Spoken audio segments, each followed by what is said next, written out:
안녕하십니까? 네. 행복한 안식일의 시간이 되었습니다. 성도님들 다 행복하시죠? 네. 얼굴에 한번 미소 한번 다 지어보세요. 네. 우리 유시경 집사님이 제일 기쁘게 웃어주셔서 감사합니다. 건강한 모습으로 성전에서 뵈니까 너무 행복합니다.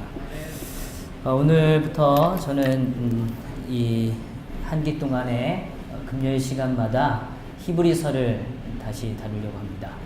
지난번에 오늘 설교에 막 들어오려는데 차정 목사 그래요. 3개월 동안 한 장 한 거야? 히브리서 1장을 아직 못 마쳤습니다. 거의 끝 지점에 와 있습니다. 그래서 히브리서 1장 후반부부터 좀 다시 한번 주목해 보려고 합니다. 좀 다시 성경을 좀 펼쳐 주셔서요. 우리 히브리서 1장을 함께 펼쳐 보도록 하겠습니다.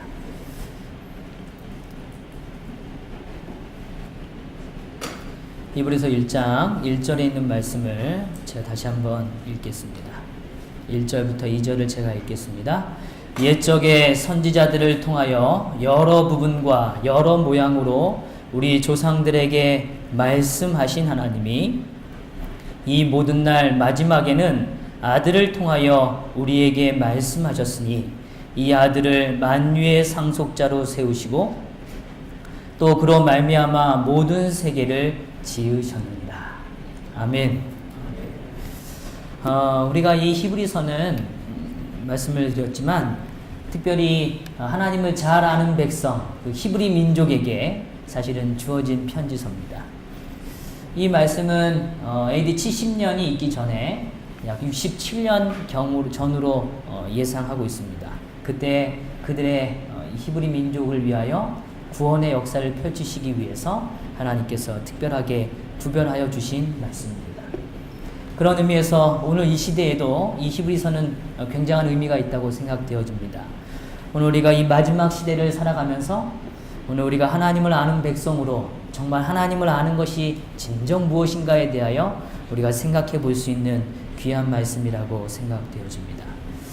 꽤 오래전이라 벌써 3개월이 지났으니까요. 아마 기억이 조금 가물가물하시죠.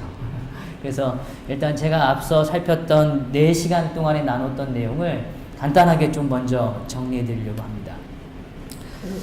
첫 번째로 이 히브리서가 기록된 목적은 분명히 예수 그리스도에 대하여 선언하기를 원합니다. 예수님이 오늘 우리의 삶의 희망이고 예수님이 도대체 오늘 이 시간 우리의 삶을 위해서 어떤 일을 하고 계신지 그저 십자가상에서 돌아가신 예수로 끝나는 게 아니라 오늘 현존하고 있는 오늘 살아계신 예수님의 그 삶에 대하여 이야기해주는 책입니다. 더불어 그들이 이해했던 이 성소의 아름다움, 성소의 이 위대함에 대한 시각이 오늘 누구의 아름다움으로 옮겨지는 것이요? 예수님의 아름다움, 예수님의 그 고귀한 특이성에 탁월성에 오늘 그 시선에 오늘 우리의 삶이 더 초점을 맞춰주기를 원하는 데 목표가 있습니다. 그래서 오늘 히브리서를 읽으시면서 우리는 끊임없이 생각해야 합니다. 오늘 예수님이 나의 삶과 어떤 관계에 있는가? 또 예수님이 오늘 살아계심을 통하여 내가 얻을 수 있는 큰 축복의 주제가 무엇인가 하는 것에 대하여 우리는 꼭 돌아봐야 합니다. 두 번째 시간에 제가 함께 나눈 주제는 말씀하신 하나님입니다. 어떤 하나님이라고요? 말씀하시는 하나님. 그래서 분명히 하나님께서는 오늘 이 시대에도 우리에게 말씀하고 계세요. 지난 한 주 동안 우리 성도님들이 살아계시는 동안 어떤 성도님들이 이러실지 모릅니다. 목사님, 저는 하나님으로부터 들은 소리가 아무것도 없습니다. 이렇게 말하실지도 몰라요. 그러나 결코 그렇지 않습니다. 하나님은 오늘 우리의 매 순간마다 매 삶의 갈림길과 또 우리의 삶의 어떠한 고귀한 선택들에 맞는 모든 가치 있는 순간들마다 하나님은 우리에게 말씀하고 계신다는 것입니다. 오늘 그 하나님의 음성을 듣는 저와 여러분이 되기를 간절히 바랍니다. 오늘 세 번째로 그러면 예수님께서는 도대체 어떤 일을 하셨는가 하는 것입니다. 예수님께서 하셨던 일들에 대하여 저는 좀 설명을 드렸어요.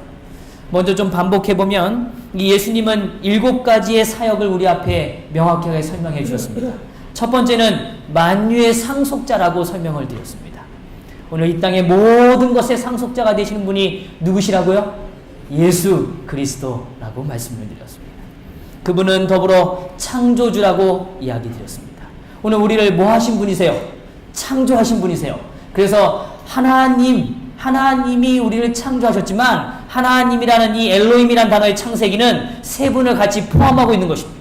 세 분이 함께 이 창조의 사역에 동참하고 계셨다는 것을 우리 앞에 보여주고 있는 것입니다. 세 번째로 영광의 광채시라 이렇게 말씀하셨어요. 오늘 하나님의 그 영광이 직접 비춰지는 투영되는 거룩한 모습을 지니신 분이 누구시라고요? 예수 그리스도라고 말씀을 드렸습니다. 그 다음에 네 번째로 본체의 형상이라 이렇게 말씀을 드렸어요. 오늘 우리가 하나님에 대하여 머릿속에 이렇게 이미지화하는 일이 어려울 때 오늘 예수의 삶을 들여다보시게 되기를 간절히 바랍니다. 예수님의 삶을 통하여 우리는 하늘 아버지를 우리는 이해할 수 있게 되는 것이죠. 이러한 예수께서 오늘 이 땅에 오셔서 하신 세 가지 위대한 사역이 있었습니다. 그 사역을 또한 말씀을 드렸어요.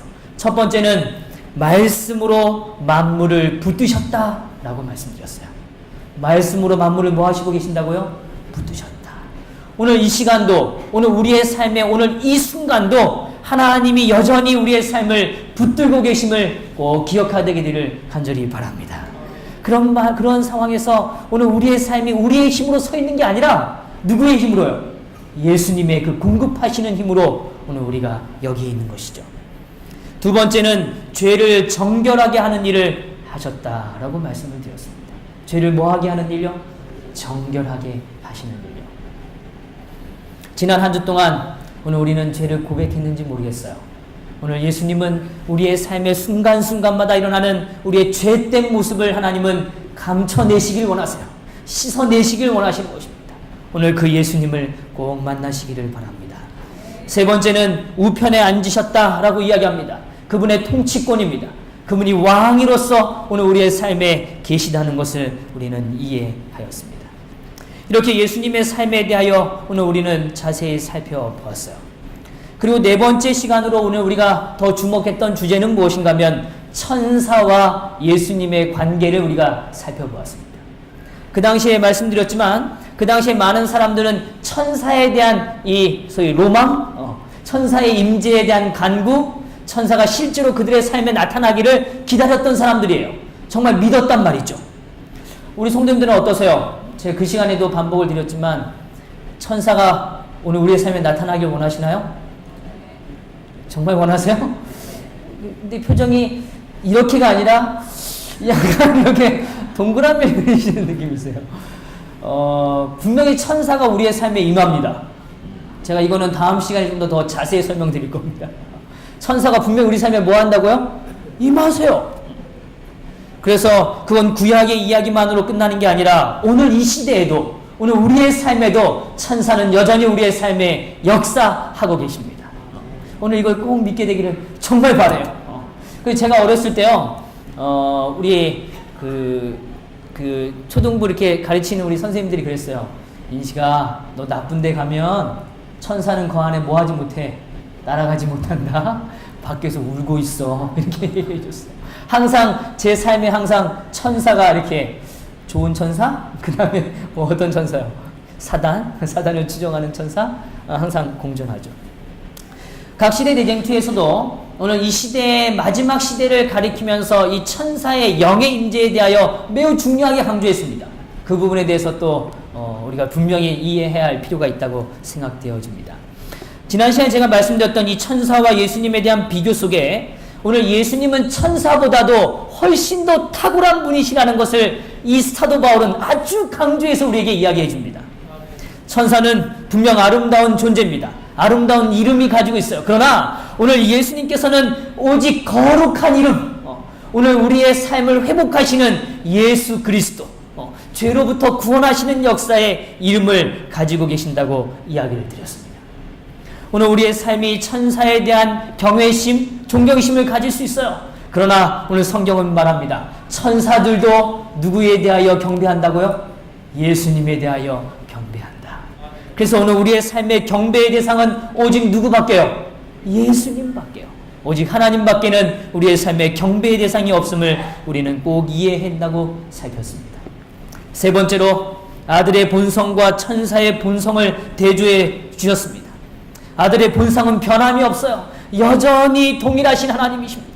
그러나 오늘 세상의 모든 것은 여전히 바람이고 불꽃입니다. 스쳐 지나가고 사그라들고 또다시 일으키는 하나의 바람에 존재한다는 것이죠. 그러나 오늘 여호와 하나님 예수 그리스도는 여전히 변함없는 분이시라는 것입니다. 네 번째로 아들의 봉사와 천사의 봉사를 우리는 살펴보았습니다.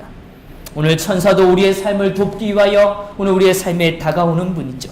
그러나 오늘 구속의 주체적인 사역은 오직 예수 그리스도를 통해서만 이룰 수 있다고 이야기해 주고 있습니다.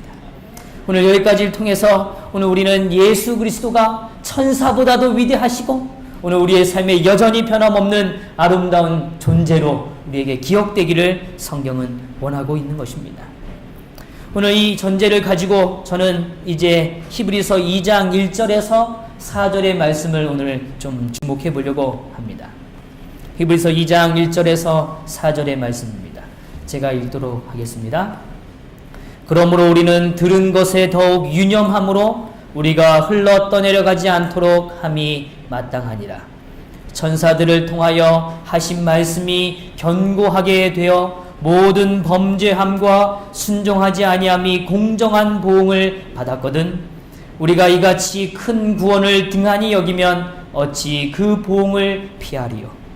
이 구원은 처음에 주로 말씀하신 바요 들은 자들이 우리에게 확증한 바니 하나님도 표적들과 기사들과 여러 가지 능력과 및 자기의 뜻을 따라 성령이 나누어 주신 것으로서 그들과 함께 증언하셨느니라. 아멘. 오늘 히브리서 2장 1절에서부터 4절은 사실 이렇게 조금 차분하게 읽을 수 있는 본문이 아닙니다. 약간은 조금 긴장감도 있고 말이죠. 약간은 좀 이렇게 좀 아주 호소하는 듯이 읽어야 됩니다. 그러므로 우리들은 이렇게 읽어야 되는 겁니다. 이해되시죠? 그런 본문의 문맥입니다. 너희들이 들은 것을 더욱 뭐하라? 유념하라! 라고 이야기합니다. 왜냐하면 우리가 뭐 할까봐요? 흘러 떠내려가지 않도록 함이 마땅하도다. 이렇게 아주 운명적인 태도로 이 본문을 읽어야 되는 말씀입니다. 저는 이 말씀을 오늘 묵상하면서 한 시가 좀 머릿속에 조금 이렇게 떠올랐습니다. 그 시가 누구냐면 이 김용규 시인님의 울지 마라는 시입니다. 뭐 하지 마라고요? 울지 마라. 잘 아시지만 윤서연지가 지금 필리핀에 가 있거든요. 윤지가 아빠 보고 싶다고 매일 울어요. 제가 아주 그래가지고 걱정이 됩니다. 날아갈 수도 없고.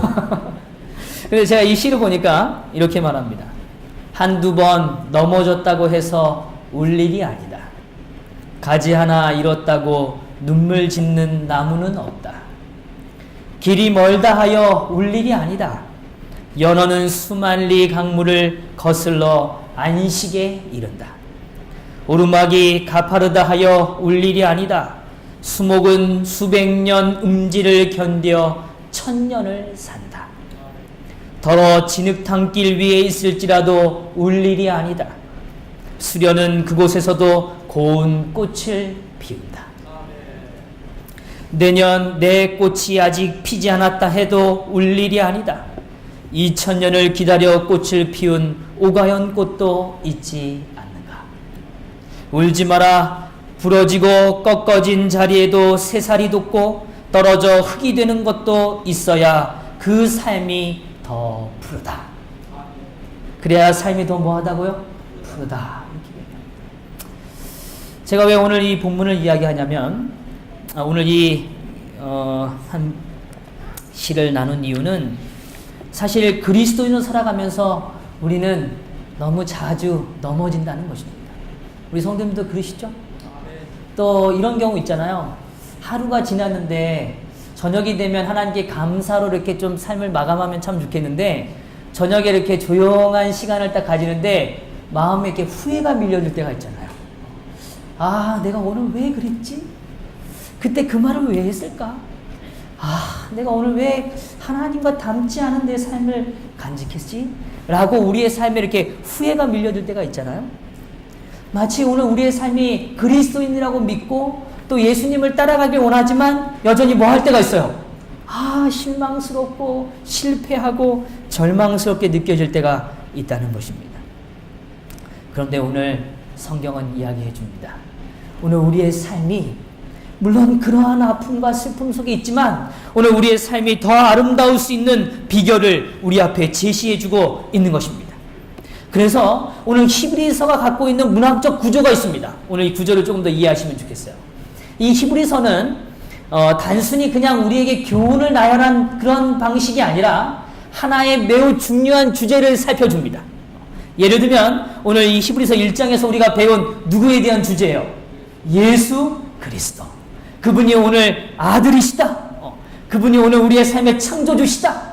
우리의 삶의 구원자시다. 라는 이 예수 그리스도에 대한 매우 중요한 신학적인 이해를 우리에게 제공한 다음에 그것을 이야기하는 걸로 끝나지 않고 오늘 히브리서는 그것을 우리의 삶에 그러면 어떻게 적용할 수 있는지를 이야기해 줍니다. 참 귀하죠? 다시 말하면 우리가 신학이라는 걸 깨닫고 하나의 진리를 깨달은 다음에 그래 오늘 우리에게는 재림이 있지, 오늘 우리에게는 부활이 있지, 오늘 이렇게 그냥 하나의 사상을 아는 걸로 끝나는 게 아니라 이 바울은 그것을 아는 자들은 어떠한 삶을 살아가는지를 더 보여주는 것입니다. 아주 구체적으로 삶에 뭐 하고 있는 거예요? 적용점을 알려주는 것입니다.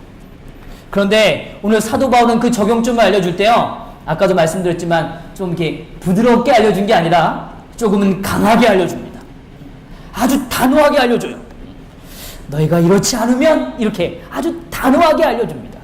오늘 그 단호한 표현이 기록된 부분이 바로 히브리서 2장 1절에서 4절의 말씀입니다. 오늘 히브리서 2장 1절에서 4절에는 이 1장이 만약에 무엇인지를 밝혀줬다면, 그렇다면 그 무엇을 우리의 삶에 어떻게 살아야 되는지, 그 삶이 어떻게 우리의 삶에서 일어날 수 있는지에 대하여 이야기해 주고 있는 것입니다. 제가 예를 좀 들어보면 이런 것입니다. 저희 아버지가 스마트폰을 안 쓰시고 폴더폰을 쓰셨어요. 그러다가 한 3주 정도 되신 것 같아요.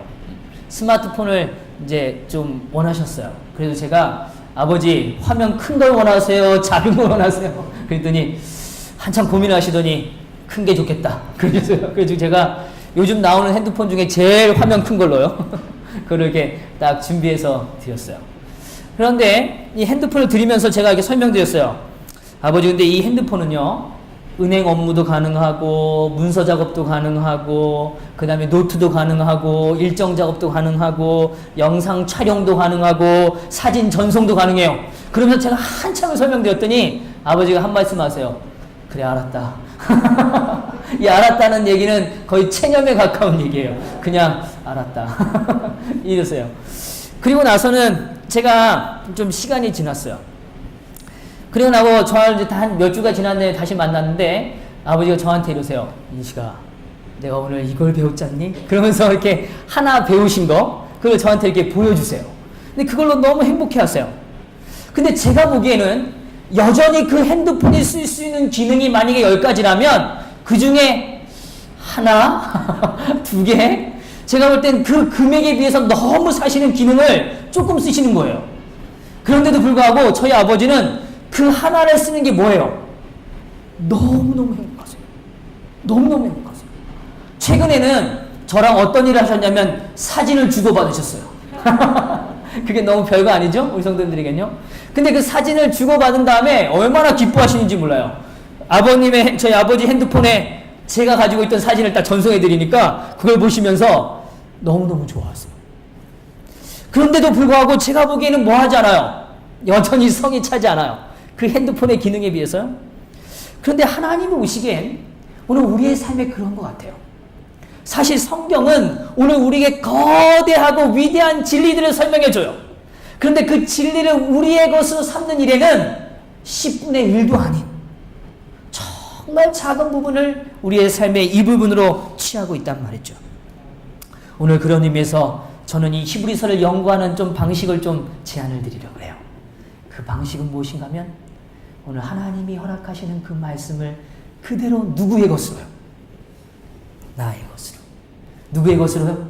나의 것으로 적용하는 삶이 되기를 간절히 바랍니다. 오늘 그런 의미에서 오늘 이제 1절에서 4절을 조금 다시 한번 들어가 보기를 원합니다. 여기 이렇게 표현해요. 그러므로 라고 시작해요. 그러므로 우리는 들은 것에 더욱 뭐하라? 유념하라 라고 이야기합니다. 오늘 2장 1절에서 4절에는 두 가지를 이야기해요. 첫 번째는 우리가 들은 것을 더욱 유념하라. 만약에 그렇지 않으면 너희가 뭐 할 수 있다? 흘러 떠내려갈 수 있다. 이렇게 이야기해요. 두 번째로 오늘 또 이렇게 말합니다. 성경에 말하기를 3절 우리가 이같이 큰 구원을 뭐 하면요? 등한히 여기면 그러면 어찌 그 보응을 피하리요? 라고 이야기합니다. 오늘 두 가지에 대한 이야기를 우리 앞에 제시해주고 있습니다. 오늘 첫 번째부터 조금 더 자세히 좀 설명해 보려고 해요. 오늘 이 첫 번째 주제는 우리가 들은 것이라는 것은 우리 로마서 12장에도 말하고 있지만 들은 것은 뭐가 돼요? 우리의 삶에 믿음이 돼요. 믿음은 뭐에서 난다 그랬어요? 들음에서 난다 이렇게 표현해요. 성경에서 제시하고 있는 이 들음이라는 것은 단순히 듣는 걸로 끝나는 게 아니라 그것이 우리의 삶에 뭐로 바뀌어지는 과정이라고요? 믿음으로 변화되는 역사란 말입니다. 그런데 오늘 이 믿음으로 변화되는 그것을 더욱 뭐하라? 유념하라 라고 설명하고 있습니다. 유념하라 이렇게 말해요. 만약에 그렇지 않으면 우리가 흘러 떠내려가지 않도록 힘써 마땅하니라 이렇게 말해요. 흘러 떠내리지 않도록 살아라 하고 이야기하는 것입니다. 여기에 이 흘러 떠내려가지 않는다는 이 표현을 다른 번역본에서는 이렇게 설명했습니다. 어느 때고 우리가 그것들로 미끄러져 떨어지지 않게 하려 함이라. 그것들로 인해서 뭐 하지 않게 하려 함이라고요? 미끄러져서 떠내려가지 않게 함이라. 이렇게 말했어요. 이러한 표현의 이유는 이 미끄러져 떠내려간다라는 이 표현은 사실은 이 떠내려간다는 단어가 원래 원어적인 의미에서는 두 가지 의미에 사용되었어요. 하나는 배가 말이죠. 가야 되는 이 항로에서 이탈하는 배를 가지고 흘러 떠내려간다라고 표현했어요. 와야 가야 되는 길인데 어떻게 해요? 이탈할 때 그렇게 표현했고, 또 하나는 그 당시에 고대인들이 이 반지를 꼈는데 이 반지가 나도 모르게 이렇게 슬며시 빠져나와서 어떻게 해요? 잃어버리는 상황. 예를 들면 뭐 손을 씻을 때 반지를 빼놨다가 나도 모르게 슬며시 뭐 하는 거예요? 놓고 나오는 상황. 이러한 경우들을 미끄러져 비껴나가는, 이게 잃어버린 바 되는 그러한 모습에 대하여 이야기하는 것입니다. 그런데 이 이야기 가운데 어떠한 예화든 간에 어떠한 이 측면이든 간에 이 흘러떠내려간다는 이 표현의 가장 중요한 이 이해는 무엇인가 하면 어떠한 중요한 것이 상실된다는 거예요. 다시요. 뭐가 해진다고요? 중요한, 우리 삶에 매우 중요한 것이 상실되어지는 과정을 묘사할 때 쓰여지는 표현입니다. 오늘 우리의 삶에 아주 중요한 소중한 무엇인가가 잃어버려지는 묘사, 그 모습을 우리 앞에 보여주고 있는 거예요. 그런데 그렇게 되지 않으려면, 오늘 우리의 삶에 매우 중요하지만 그것을 잃어버린 바 되지 않게 하려면 어떻게 해야 되느냐? 성경은 분명히 말합니다. 유념하라 라고 이야기해요. 한번 따라해 볼까요? 유념하라. 예, 유념하라 이렇게 말했어요. 어떠세요? 유념하라는 게 어떻게 느껴지세요? 어떻게 하는 게 유념하신 것 같아요? 네? 정신을 바짝 차리는 거예요. 눈을 동그랗게 뜨는 거예요. 오늘 설교 시간이 유념하고 계시는 시간이세요?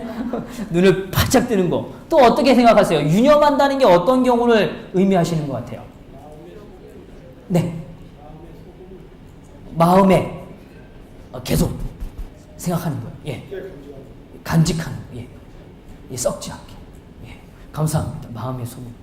예, 어렵습니다. 감사합니다. 예, 또요. 혹시 있으세요? 예, 좋습니다. 감사합니다. 여기서 이 유념한다는 단어가요, 의외로 저도 이게 오늘 말씀을 준비하면서 다시 한번 확인하게 됐는데, 이 표현의 의미가 뭐냐면, 더욱이라는 의미를 붙인다는 겁니다. 어떤 의미를 붙인다고요? 더욱. 예를 들면, 소리를 지를 때, 더욱 크게, 이렇게 할 때, 유념한다는 단어를 똑같이 썼어요. 더 크게 소리 지르세요. 이렇게 할 때 유념하세요. 이거랑 똑같아요. 우리의 어감으로는 잘 이해가 안 되지만 히브리적인 느낌은 그런 것입니다. 더욱이란 단어를 쓰는 거예요. 예를 들면 어떤 사람이 진지해요. 그런데도 더욱 진지하게 라고 말할 때는 유념하게 이렇게 사용되는 단어입니다. 다시 말하면 우리의 삶에 더욱 더 이렇게 묘사될 수 있는 단어가 뭐라고요? 유념한다는 단어입니다. 그러면 이런 표현이 되는 거예요. 우리가 들은 것을 더욱 유념할 때 더욱 더 이해되세요? 더욱 이런 의미예요.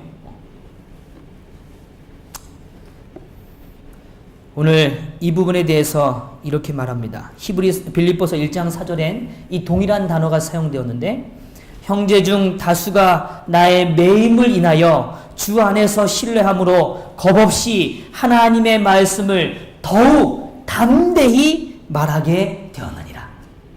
담대하긴 담대한데 뭐한 담대함요?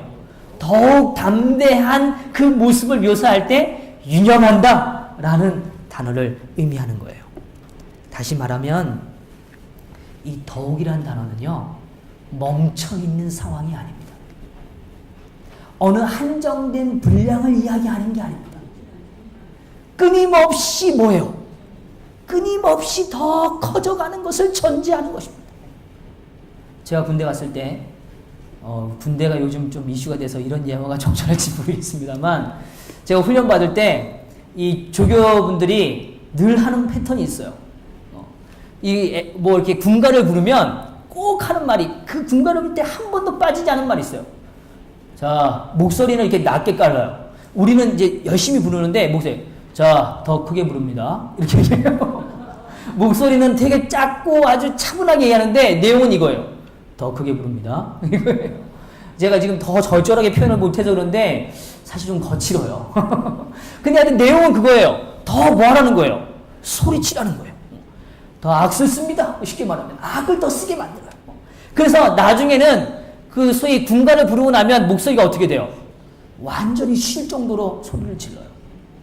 근데 제가 지금도 이해가 안 되는 건 그 한계 지점이 없어요. 항상 그 조교의 입장에서는 지금 최선을 다하는데도 불구하고 더 뭐예요? 더 커요. 근데 잘 보면 나중에 목이 다 쉬어가지고 그 대원들이 나중에 한참 뭐 기합받고 막 2-3시간 막 기합받을 때는 다 목이 쉬어서 나중에 사실 소리의 양으로는 더 어떻게 돼요? 더 작아져요. 목소리 쉬니까요. 이렇게 성을 쉬는데 더 쉬었어요, 이미. 소리는 더 작아지는데 오히려 조교는 더 만족스러워해요. 무슨 뜻인지 이해되시죠? 사실 여기서 말하는 이 더욱이라는 이 관점은 이 멈춰진 상황과 우리가 이해하는 어떤 적절한 분량의 시점을 이야기하는 게 아니라 끊임없이 뭐 하는 거예요? 더 커져가는 거예요. 근데 이 더 커져간다는 건 우리가 이해하는 물리적인 양, 우리가 이해하는 어떤 우리가 눈에 보여지는 측면의 양에 대한 강조가 아니라 사실은 내면에서 끌어내는 그 에너지, 우리의 마음의 자세가 더욱더 뭐해지는 거예요? 간절해지는 것을 상징하는 거죠. 되셨어요? 오늘 그런 의미에서 오늘 여기서 설명하시는 이 더욱 유념한다는 뜻은 오늘 멈추는 것이 아니라 어떤 적절한 분량에서 멈춰 있는 것이 아니라 끊임없이 더 성장해 가는 것입니다. 제가요, 윤서임지를 제가 이렇게 기르면서 느끼는 걸 성장하고 다 느끼실 거라고 생각해요. 그래서 좀 전에 얘기를 드리면, 저 같은 경우는 부모 교육을 받아 보니까요, 어머니들은 모성애를 이미 아이를 뵐 때부터 가지고 계신대요. 어머니들은. 그래서 어머니들은 아이를 사랑하는 게 어찌 보면 하나님이 주신 당연한 어떤 축복의 요소인 것 같아요. 그래서 특별히 어머니들은 아이를 태어났을 때 아이들과 어떻게 놀아야 되는지를 배우시지 않잖아요. 그런데도 아이들이랑 뭐해요? 잘 노시잖아요. 근데 이 남자들은, 이 부성애는 사실은 아이가 태어날 때부터 시작되는 게 아니고 아이가 태어난 그 다음부터 자라난대요. 부성애가 점점 어떻게 해요? 더 커져간대요. 그래서 저도 그런 것 같아요. 처음에는 아이랑 노는 법을 잘 몰랐는데 시간이 지나니까 어떻게 해요? 어린이 갓난아기와 노는 법을 좀 더 배우게 되고 아이랑 이렇게 더 친밀감이 더 커져가는 것 같아요. 최근엔 더 그런 것 같아요. 윤서인지랑의 관계가 이 윤서를 생각하는 제 생각이 갈수록 점점 이렇게 더 커져가는 것 같아요. 근데 이런 생각이 들어요. 이 커져가는 생각이 도대체 얼마만큼 더 커져갈까? 이런 생각을 좀 해보게 됐어요. 우리 좀 여쭤보겠습니다. 우리 어르신들은 자녀에 대한 사랑이 멈춰진 지점이 있나요? 최고의 어떤 지점이? 없으시죠? 제가 그걸 어떻게 확인하게 되냐면 손자, 손녀를 바라보시는 우리 장로님들, 집사님들, 또 우리 성도님들 뵈면 그런 생각이 참 많이 들어요. 저한테 이렇게 말씀하세요. 목사님 아직 모르시죠? 이렇게 얘기하세요. 손자를 사랑하는 그 사랑의 그 애틋함이 목사님 모르실 거예요. 이렇게 얘기하세요. 막상 자기 자녀를 낳아서 길렀던 그 사랑보다도 손자를 보니까 그 손자에 대한 사랑이 뭐한 거예요? 더 큰 거예요. 이해하시겠어요? 오늘 이 개념을 오늘 우리가 꼭 이해하고 가길 간절히 바랍니다. 제가 오늘 드리고 싶은 주제를 오늘 좀 정리해 보려고 해요. 매우 중요한 관점은 오늘 우리가 하나님에 대한 믿음, 하나님을 이해하고 깨달아가는 것엔 한계의 지점이 없다는 거예요. 오늘 우리가 하나님의 은혜에 대하여 더 깊이 이해한다는 그 표현이 어느 정도의 적정 수준이 존재하는 것이 결코 아니라는 것입니다. 그거는 정말 무한대로 커져가는 축복인 것입니다. 무한대로 펼쳐질 수 있는 가능성인 것입니다. 오늘 하나님을 이해하가는 기쁨, 하나님을 알아가는 즐거움, 그리하여 더욱더 하나님과 깊어지는 삶이 우리의 삶에 있게 되기를 간절히 바랍니다. 정말 하나님이 원하시는 일은 이거예요. 오늘 예수님에 대하여 우리는 이렇게 이해할 수 있어요. 아까 말씀드린 7가지의 하나님의 그 축복 가운데 한 가지 정도로 오늘 우리는 먼저 이해하고 그것에 대하여 주목을 하실 수 있어요. 그런데 오늘 우리의 신앙이 깊어지고 오늘 우리가 하나님에 대해서 알아가면 알아갈수록 하나님은 이런 분이시라고 정의할 수 있는 일들이 훨씬 더 뭐해진다는 거예요. 많아져 간다는 것입니다. 그게 오늘 우리에게 주시는 하나님의 위대함이고 하나님의 축복이라는 것을 기억하게 되기를 간절히 바랍니다. 하나님을 더 많이 더욱더 깊이 깨달아 가시게 되기를 간절히 바랍니다. 하나님은 그걸 오늘 원하시는 것입니다. 관계는 저절로 영속되어지는 것이 아닙니다. 우리는 그 관계를 늘 새롭게 하기 위하여 더 많은 시간, 더 많은 이야기들, 더 많은 사랑을 나눌 수 있다는 사실을 꼭 기억해야 하는 것입니다. 더 가까워지지 않는 관계는 역설적으로 시들어가는 관계입니다. 그래서 우리가 이런 말 있잖아요. 눈에 보이지 않으면 뭐 한다고요? 마음도 뭐해진다? 멀어진다. 마치 오늘 우리가 아무리 오랜 사귄 친구라도 물론 오랜만에 만나도 그 옛날의 추억과 사랑은 남아있지만 그러나 오늘 그를 이해하는 범위는 어디까지예요? 그 예전에 알았던 그 지점까지일 뿐인 것입니다. 오늘 예수님은 이 순간도 오늘 매일의 삶 속에서 우리와 더욱더 가까워지시기를 원하신다는 것입니다. 오늘 하나님에 대한 이해, 하나님에 대한 사랑이 오늘 우리의 삶에 우려야 되는 이유들이 많다면 그런 것들로 인하여 더 깊어지시게 되기를 간절히 바랍니다. 하나님에 대한 이해는 우리의 삶의 한계를 지어놓지 못한다는 것입니다. 오늘 우리가 예배를 드리는 일이 어떤 사람들은 이야기해요. 아이고 매주 예배 드리는 게 언제는 그냥 그래요. 그냥 그래요. 그러나 사실 그렇지 않아요. 오늘 우리가 매 순간의 예배가 더 깊어질 수 있다는 사실을 믿게 되기를 간절히 바랍니다. 오늘 우리가 안식일을 지나는 이 안식일이 그저 반복되는 안식일이 아니라 한 걸음 더 가까워지고 한 걸음 더 이해되어지고 하나님이 더 깊이 이해되어지는 거룩한 순간들로 가득해지시게 되기를 간절히 바랍니다. 오늘 우리의 믿음도 역시 마찬가지입니다.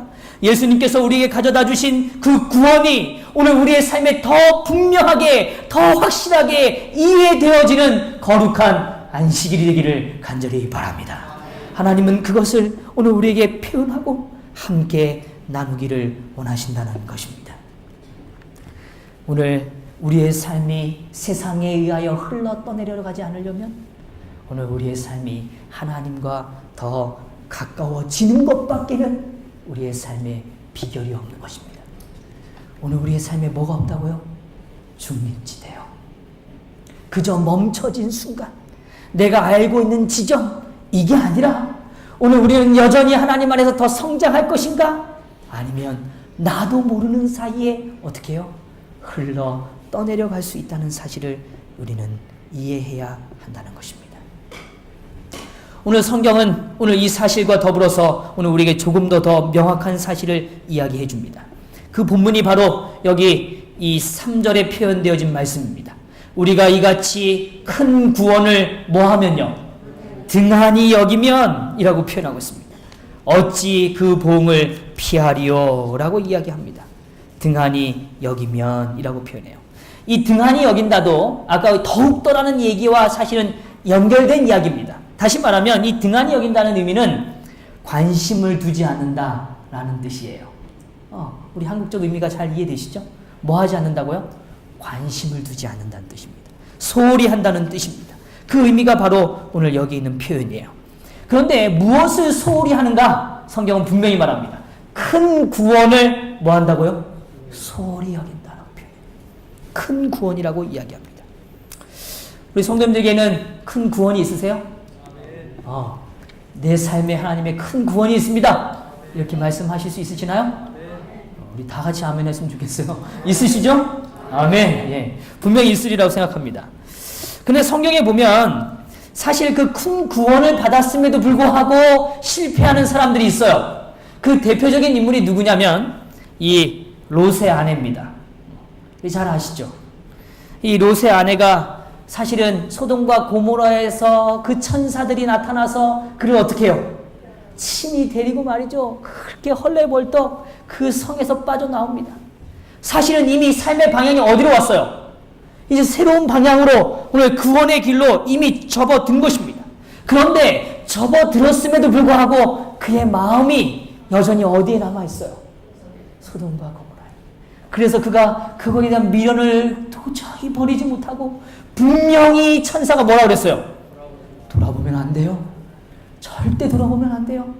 다시 출발하기 전에 말할 거예요. 돌아보면 안 돼요. 이렇게 여러 번 당부했을 거예요. 그리고 뛰면서도 얘기했을지 몰라요. 천사들이.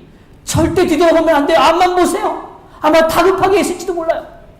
근데 그 순간 그의 마음에 잠깐의 빈틈의 순간 뭐예요? 돌아봤어요. 그랬더니 어떻게 돼요? 소금기둥으로 바뀌고 싶어요. 참 불행한 이야기죠. 오늘 이 히브리서 2장 1절에서 4절의 본문을 보면 전제가 하나 있습니다. 그 전제가 무엇이냐면 이 본문은 절대로 비그리스도인을 향하여 주신 말씀이 아닙니다. 다시 말하면 하나님을 안 믿는 사람들에게 주신 말씀이 아니에요. 그 당시에 뭐한 사람들요? 하나님을 잘 믿는다고 생각하는 사람들에게 주어진 말씀입니다. 다시 말하면 오늘 그들은 이미 구원을 경험한 사람들이에요. 하나님이 얼마나 큰 역사를 하셨고 십자가에서 어떤 고난을 당하셨고 그 일이 나의 삶과 무슨 관계가 있는지를 이미 잘 알고 있는 사람들입니다. 그런데 그들에게 이야기하는 것입니다. 오늘 이같이 큰 구원을 등한히 여기면 이라고 이야기합니다. 제가 또 하나의 성경 이야기를 좀 주목하려고 그래요. 오늘 이야기를 좀 드리고 마치려고 합니다. 민수기 16장을 한번 좀 가보겠습니다. 민수기 16장입니다.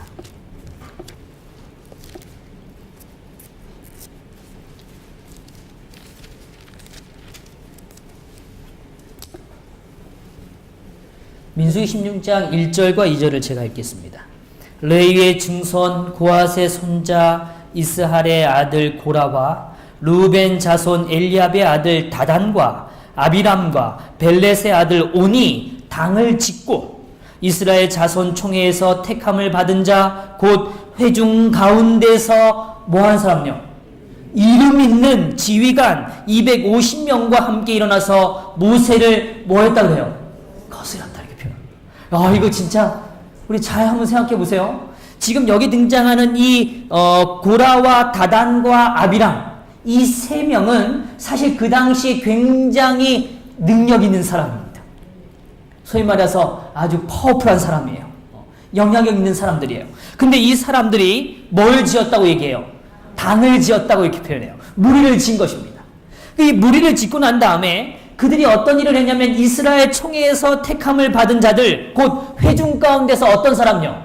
이름 있는 사람, 많은 사람들에게 잘 알려진 사람, 영향력 있는 사람 몇 명을요? 250명을 함께 이 당에 귀합하는 거예요. 귀합한 다음에 누굴 거스려요? 모세를 거스르는 것입니다. 사실 참 대단하죠? 대단하죠? 이 고라는 우리가 잘 알지만 모세의 사촌입니다. 그리고 엘렌 화이트는 분명히 고라에 대해서 이렇게 말했습니다. 그는 재능과 영향력이 있는 사람이었다. 재능도 있고 뭐한 사람이라고요? 영향력도 있는 사람이에요. 그는 레위의 자손이에요. 그래서 사실은 그는 이미 성막에서 봉사하는 영역을 부여받은 사람입니다. 그에게는 막중한 임무도 있었고 많은 사람들에게 소위 그의 이름이 알려질 정도로 모세와 연관성 있는 소위 영향력 있는 그런 사람이라고 분명히 성경은 이야기해줘요. 여기 이 부분에 대해서 엘레너스는 이렇게 말합니다. 그는 성막 봉사의 직분을 맡았으나 자기의 지위에 불만을 품고 사제직을 갈망하였다. 자기 지위에 뭘 품고요? 불만을 품고 사제직을 갈망했다. 전에 모든 가족의 장자에게 주어졌던 사제의 직분을 아론과 그의 집에 준 처사에 대하여 질투와 불만을 품은 고라는 얼마 동안 비록 공공연하게 반역 행위를 감행하지 않았지만 은밀하게 모세와 아론의 권위를 반대하였다라고 말해줘요. 무슨 얘기인지 이해되시죠? 고라는 그 당시에 성막 봉사하는 사람이었어요. 그런데 자기가 특별히 아론에게만 주어진 이 사제의 직분이 자기에게는 뭐하지 않았다는 사실로 인해서요. 주어지지 않았다는 사실로 인해서 뭐했다고요? 불만을 품기 시작합니다. 그 불만을 품고 당을 지었어요. 그런데 오늘 이 당을 지은 사실에 대해서 또 여기 더 이렇게 말합니다. 그가 어떤 사람이었는가? 오늘 그와 함께 당을 지었던 성경에 등장하는 다단과 아비람은 루벤 지파의 사람들입니다. 루벤 지파는 잘 아는 대로 당시에 소위 야곱의 12아들 중에 누구예요? 장자예요. 그러니까 다시 말하면 루벤 지파에 있는 사람들에게는 자기가 이 백성들을 지도할 지도자로서 쓰는 것이 뭐하다고 느끼는 사람이에요? 당연하다고 느끼는 사람들이에요. 오늘 고라도 그렇고 다단도 그렇고 아비람도 그렇고 어떻게 보면 자기들이 가진 명분이 그럴듯한 사람들이란 말입니다. 그런 사람들이 오늘 함께 당을 지은 것입니다. 그리고 여기 이렇게 표현하고 있어요. 이스라엘 백성들은 그들이 하나님의 지도하에 있다는 사실을 계속하여 잊어버리고 있었다. 그들은 언약의 천사가 눈에 보이지 않는 그들의 지도자라는 사실과 그리스도의 임재가 구름에 가리워져서 그들 앞에 행하신다는 것과 모세는 그분으로부터 모든 지시를 받았다는 사실을 잊어버리고 있었다. 그들의 마음에 불만이 시작되니까 하나님의 임재를 뭐 했어요? 잊어버렸어요. 하나님의 임재를 잊어버린 것입니다. 즉, 큰 구원의 역사를 잊어버리는 것입니다. 성도 여러분, 오늘 우리의 삶이 하나님의 임재를 잊지 않게 되기를 간절히 바랍니다. 그러기 위해서는 하나님의 뜻 안에서 오늘 우리의 시선이 머물러 있어야 돼요.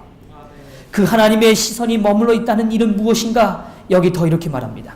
고라와 그의 공모자들은 하나님의 특별한 은총을 입어서 하나님의 능력과 위대하심을 본 일이 있는 사람들이었다. 그들은 모세와 함께 산에 올라가 하나님의 영광을 바라본 사람들 중에 속해 있었다. 정말 엄청난 얘기죠. 오늘 모세가 시내의 산에 가서 하나님의 영광을 보았잖아요. 성경에 보면 그 시내의 산에 가서 영광을 볼 때 그 당시의 장로 몇 과요? 70인과 같이 올라가서 그 영광을 뭐예요? 봤어요. 그 70인 가운데 포함되어진 사람이 누구예요? 고라와 함께 했던 사람들. 그들은 하나님의 영광과 임재를 보았습니다. 그럼에도 불구하고 여기 이렇게 말해요. 그러나 그때 이후로 그들에게는 변화가 일어났다.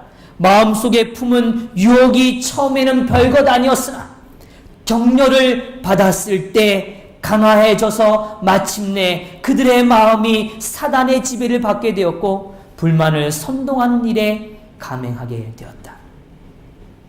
오늘 사단이 하는 일이 있습니다. 오늘 우리의 마음에 불만을 품잖아요. 잘 생각해 보세요.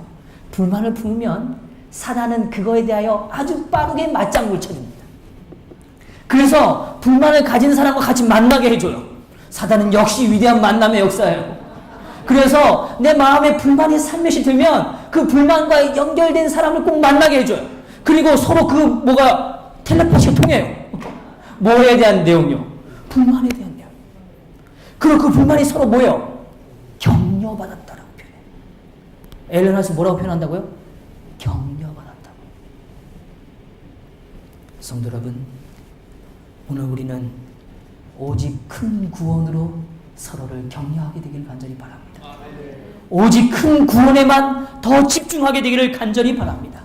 오늘 고라와 함께 했던 이 다단과 아비람의 그 반역의 슬픔 시작점은 어디였는가? 그의 마음의 불만이었어.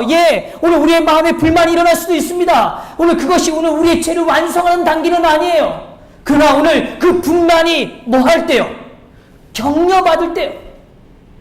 뭐 할 때요?